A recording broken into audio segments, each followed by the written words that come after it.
E aí, galera, a gente está fazendo essa série, né, de salmos, e aí o Up postou essa semana no Instagram qual salmo você achava que ia ser essa semana e tal, e aí eu vi que quase ninguém acertou. Então, aí, passando o gabarito da enquete lá, Salmo 23, se você quiser ir já abrindo aí, daqui a pouco a gente vai ler. E, pô, acho que Salmo 23 é o salmo que é mais conhecido, né, de todos os salmos, com motivos, né, um salmo muito bonito. E, pô, minha avó fazia eu repetir esse salmo todo dia antes de dormir. Vocês acreditam nisso? Todo dia antes de dormir, eu tinha que repetir. Aí, se eu errava, a gente voltava do início e ficava repetindo até falar o salmo inteiro. E aí, antes da gente ler o texto, eu queria contar uma história para vocês. Há um tempo atrás eu surfava, né? Mas eu não posso falar hoje que eu surfo porque eu não tenho ido por causa do meu ombro, que o meu ombro às vezes sai do lugar e eu não quero que aconteça isso dentro do mar. Mas aí eu estava surfando nessa época direto, e aí eu fazia a IBC, né, que é a escolinha do Dudu. E aí eu estava com o Rudan esse dia, um amigão meu, não sei aqui quem conhece, alguns devem conhecer. E aí, cara, o mar estava enorme, enorme. O mar estava muito grande, muito grande. E, tipo, eu nunca gostei de mar grande, nunca me senti confortável lá dentro.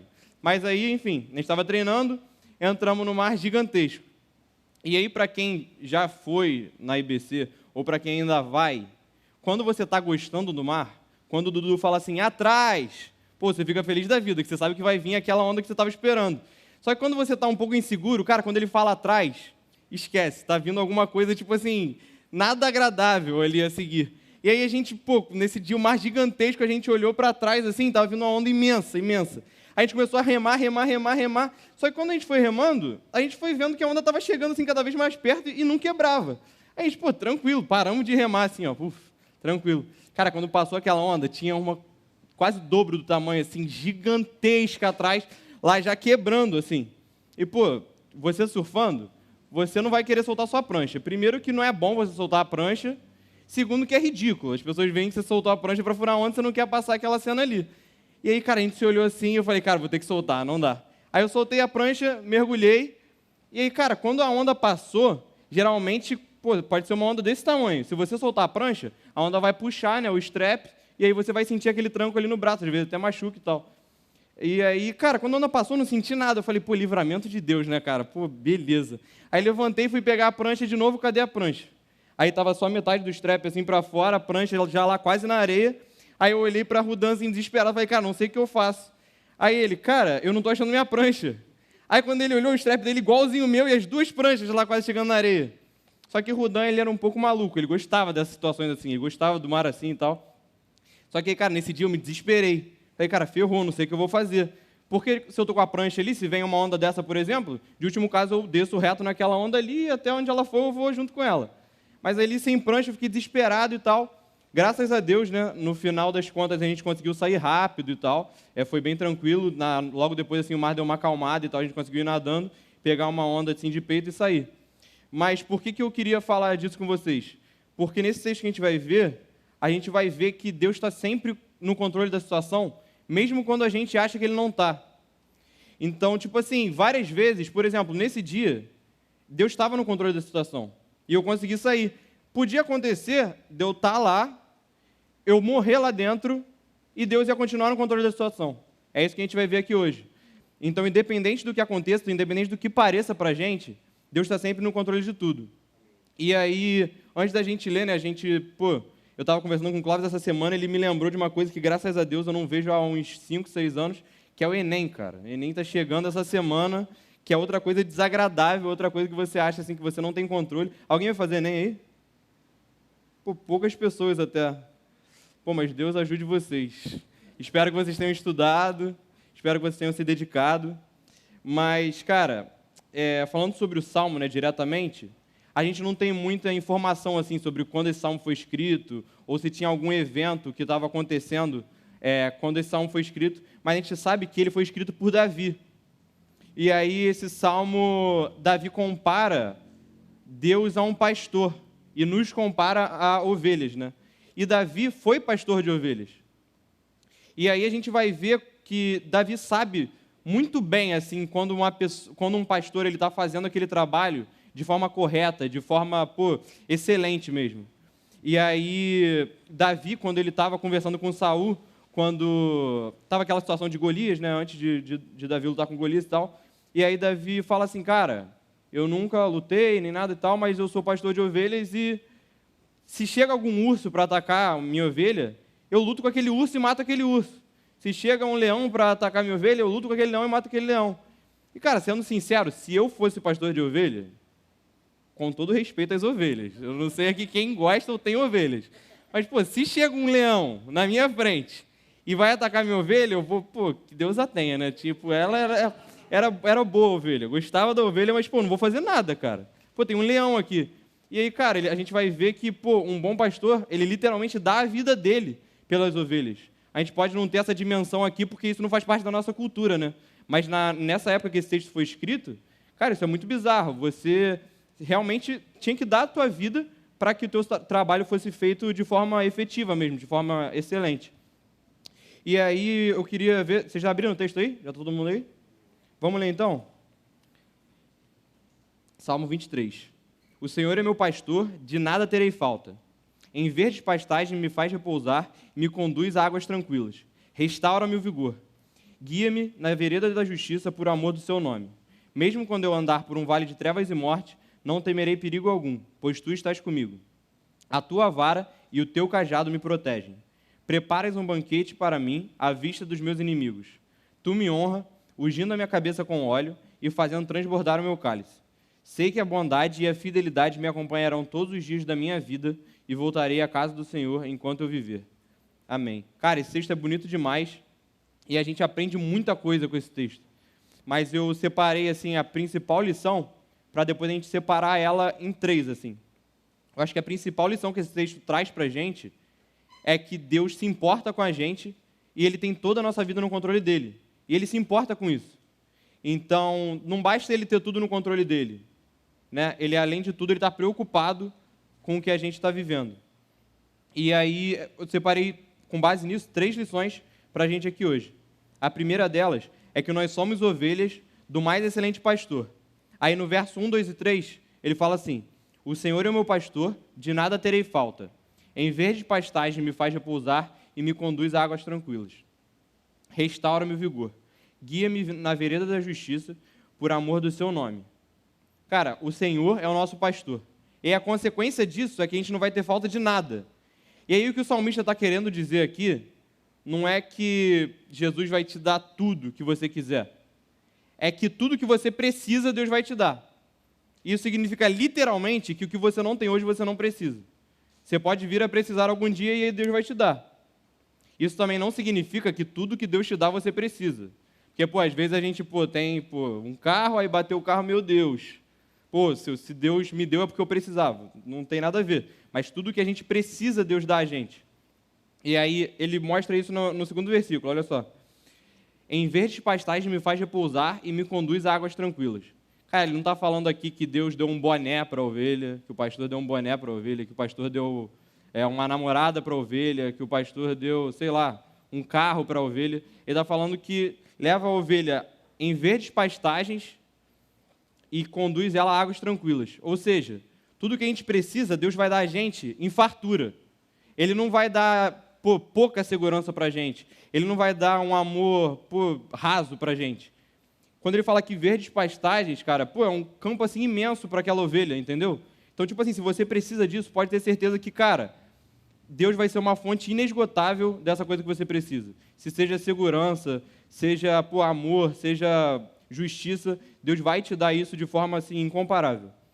E aí, cara, olha o que ele diz no verso 3. Ele fala que Deus guia a gente nas veredas da justiça. Eu não sei se todo mundo aqui sabe o que é uma vereda, mas vereda é um caminho estreito. No dicionário até está às vezes como atalho. Mas, cara, isso é muito bizarro porque Deus guia a gente pelos caminhos da justiça. E, para mim, eu não sei você, mas a característica de Deus assim que eu mais admiro assim de todas, eu acho que é a justiça, cara. Porque, por exemplo, eu estou conversando com o Clóvis aqui hoje, se ele me falar de alguma parada que eu falo, isso faz sentido, eu vou mudar minha opinião na hora. Entendeu? Provavelmente, 2 dias atrás eu tinha uma opinião diferente do que eu tenho hoje sobre determinado assunto. E, cara, isso aqui foi escrito há não sei quantos mil anos atrás. Isso aqui que foi escrito a respeito de Deus não mudou nada até hoje. Deus é o mesmo Deus que ele está falando aqui é o mesmo Deus que a gente está cultuando aqui hoje, essa noite. E aí, cara, tudo que ele prometeu, ele vai cumprir. Então, se ele está falando aqui que Deus cuida da gente, que Deus se importa com a gente, que Ele está com a gente em todos os momentos, isso não mudou nada de um tempo para cá. Hoje não mudar, porque o mundo está desse jeito, Deus está se importando menos. Cara, não tem nada a ver. Deus continua o mesmo e vai continuar eternamente. E aí, cara, isso mostra para a gente a nossa segunda lição, que é mais inevitável do que a nossa dificuldade, é a nossa segurança. Aí, olha só o verso 4. Mesmo quando eu andar por um vale de trevas e morte, não temerei perigo algum, pois tu estás comigo, a tua vara e o teu cajado me protegem. Isso mostra que a gente vai passar sim por dificuldades, né?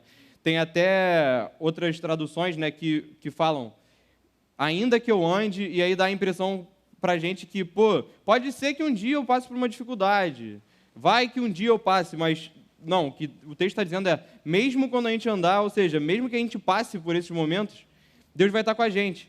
E aí, esse salmo, né, é muito conhecido pelo primeiro versículo, o Senhor é meu pastor e nada me faltará. E também por esse, né, mesmo que eu ande pelo vale da sombra da morte, enfim. Mas aí as pessoas levam muito para aquele versículo também que Paulo fala, tudo posso naquele que me fortalece. E aí parece que a pessoa é indestrutível. Eu posso tudo, porque Deus, Ele me fortalece. E aí, Deus vai estar comigo em todos os momentos que eu... Então, independente da ação que eu tome, independente do que eu queira fazer, Deus vai estar comigo. E não significa isso. Significa que mesmo nos piores momentos, Deus vai estar com a gente. E aí me lembra muito também aquele versículo que Jesus fala, nesse mundo vocês terão aflições, contudo, tenham ânimo, eu venci o mundo. E, cara, a gente tem que ter isso no coração. Se a gente está passando por qualquer coisa, cara, pode ser que você, nesse Enem, você pode achar que você foi mal, ou você pode acabar indo mal mesmo. E, cara, Deus está no controle de tudo. Se Ele não está te dando isso esse ano, se Ele não está te dando isso hoje, é porque você não precisa disso. Ele sabe exatamente do que você precisa e sabe a hora que você deve receber isso. E aí, cara, depois ele fala sobre a vara e o cajado. E, eu me amarrei muito nessa parte, porque vara e cajado são dois instrumentos de correção, né? Então, tipo assim, a ovelha está indo para o lugar errado, o pastor puxa ali, né, com o cajado, ou então a ovelha toma uma decisão, né, que não convém e tal, e aí o pastor realmente disciplina aquela ovelha com a vara e tudo mais. E, cara, com a nossa vida é assim, às vezes a gente está achando que a gente está passando por uma situação e aí Deus não está vendo, ou a gente está passando por uma situação e Deus está fazendo aquilo de maldade com a gente. Só que, cara, na verdade Ele está fazendo aquilo porque Ele ama a gente. Se a gente está passando por uma dificuldade, tem um motivo muito maior para o nosso relacionamento com Deus. Ele está fazendo a gente estar cada vez mais perto dEle através disso. E a gente tem que usar esses momentos para realmente olhar, parar para pensar, o que Deus quer de mim nesse momento? Com certeza é ter você para mais perto dEle. E aí, cada dificuldade, cada tribulação realmente tem que ser momento que a gente chegue mais para perto de Jesus. E aí a terceira lição é justamente isso. A retribuição desse pastoreio é uma vida próxima de Jesus. Olha o que o salmista fala no verso 6. Eu sei que a bondade e a fidelidade me acompanharão todos os dias da minha vida, e voltarei à casa do Senhor enquanto eu viver. Cara, ele está literalmente falando assim, por conta disso tudo, eu vou voltar à casa do Senhor enquanto eu viver. Ou seja, a vida dele vai ser devota a Deus enquanto ele estiver vivo. E aí a gente tem que saber que nossa vida tem que ser assim também. E aí, cara, eu vou contar uma história aqui para vocês, mas eu peço antes que vocês entendam que não é uma piada, tá? Não é uma piada. Eu fui no jogo do Botafogo segunda-feira. Vai começar a história. Por favor, tenham piedade de mim. Mas, cara, a primeira coisa que eu queria falar é que você tem que entender que quem é botafoguense já é mais amado por Jesus. E eu posso provar isso para vocês. Cara, eu vi que Kaique está aí. Cadê Kaique? Ali, Kaique está ali, cara. Eu, Kaique, Eloy, Diogo, meu irmão Gabriel Freitas e Miqueias. Somos botafoguenses. De boa? Sabe o que significa? Que mais da metade da torcida do Botafogo é daqui da igreja, cara. E aí, cara, você vai me falar que mais da metade da torcida do Flamengo é daqui? Pode falar isso? É impossível, cara. E aí, cara, aí Jesus fala assim, quando o filho do homem vier, será que ele vai encontrar fé na terra? Ele olha pro botafoguense e vai achar o quê? É claro que vai encontrar fé na terra, cara. O cara tá maluco, tem 30 mil pessoas indo pro estádio segunda-feira ver o Botafogo, cara. Mas aí eu fui no estádio. E aí, qual é a parada? Não sei aqui quem acompanha o futebol, mas é muito comum você falar que o estádio é a casa do seu time, né? E eu posso falar com convicção que eu vou voltar à casa do Botafogo enquanto eu viver. Enquanto eu viver, eu vou voltar lá. enquanto eu viver, cara, não importa o que você vai me falar. Eu vou continuar sendo botafoguense. Não importa o que você vai me falar. Você pode me falar qualquer coisa. Vai provar que seu time é melhor? Já estou acostumado com isso. Vai me provar que, a torcida do Botafogo é pequena? Eu tenho mais intimidade com minha família, cara. Pelo amor de Deus. Aí, enfim, o ponto desse exemplo que eu queria chegar é que se eu sou assim com o Botafogo, como é que eu não vou ser assim com Jesus, cara? Se eu tenho tanta certeza do que eu sinto pelo Botafogo, se eu tenho total certeza que eu vou ao estádio até o fim da minha vida, como é que eu não sou assim com Jesus? Porque eu parei para pensar nisso e eu pensei, cara, será que eu posso afirmar que eu vou viver uma vida temente a Deus e vou voltar mesmo à igreja e vou manter uma vida saudável mesmo com Ele até o fim da minha vida? Cara, isso é muito forte a gente afirmar isso, cara. E aí, se a gente não tem essa certeza, talvez a gente também não tenha a certeza de que Ele é esse bom pastor que a gente está lendo aqui nesse texto. Porque, cara, se a gente tem a certeza de que Ele é esse pastor que a gente leu aqui, se a gente tem certeza que Ele está no controle de tudo, que Ele ama a gente incondicionalmente, que Ele deu a vida dele pela gente, cara, é muito difícil a gente não viver da forma que esse salmista aqui fala, que a gente vai voltar à casa do Senhor enquanto a gente viver. E aí, cara, com base nisso, o que a gente traz para a nossa vida, como é que a gente vai aplicar isso na nossa vida? Aí a primeira aplicação, vão ser 2 aplicações só. A primeira é que não deixe nada tirar sua paz.